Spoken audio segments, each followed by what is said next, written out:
Hello friends, चला सगळ्यांनी गणपती बाप्पाचं दर्शन घ्या। आजची ब्लॉगची सुरुवात गणपती बाप्पापासून करते। मी गेलते चितळेबंधूच्या इथं, का तर आज आम्हाला जायचं होतं माझ्या नंदेकडे आणि मुलांच्या आत्याकडे, आणि त्यांना घ्यायची होती मलाई बर्फी काजू कतली। पण अनफॉर्च्युनेटली इतकं बॅड लक की एवढ्या सकाळी गेले की मलाई बर्फी तिथे अवेलेबलच नव्हती। ते म्हटले दुपारी येईल, मग काय नाही, फक्त काजू कतली घेतली आणि शेवचिवडा घेऊन मी तिथून तसेच बाहेर निघाले।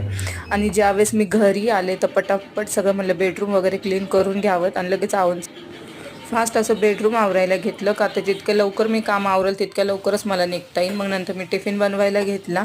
आणि तुम्हाला असं वाटत असेल की हिचं का रोजचं टिफिनचं असतं, पण माझं डेली रुटीन हेच आहे की सकाळी उठायचं आणि टिफिन बनवायचा, आणि त्याच्यामुळे मला ते तर दाखवावंच लागतं। आणि जितका रात्री भांडे घासायचा कंटाळा येतो तितकाच सकाळी भांडे मांडण्याचा पण कंटाळा येतो।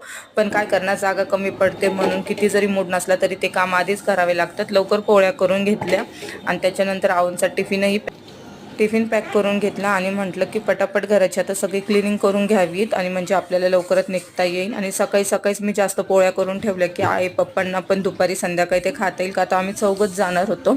आणि त्याच्यानंतर नाश्ता करायला घेतला, आणि ज्यावेळेस मी हॉल क्लीन करायला गेले बघते तर काय बापरे, माझं काजळ हे इथं कधी आलं, आणि ह्याची मुलांनी इतकी घाण हालत केली होती की काय करावं त्या मुलांचं, कुठे सामान कुठे वस्तू लपून ठेवाव्यात हेच कळत नाही, की काही मेकअपचं सामान माझ्या मुलांनी माझं ठेवलं नाही। मग त्याच्यानंतर फास्ट सगळं आवरलं आणि म्हटलं की आता लगेच झाडांना पाणी देऊन घ्यावं, का तर 2 दिवस आपण नाही येत, झाडांचे पण उन्हामुळे खूप हाल होतील, म्हणून झाडांना पाणी दिलं, बॅग पॅक केली, चला बाय, टेक केअर।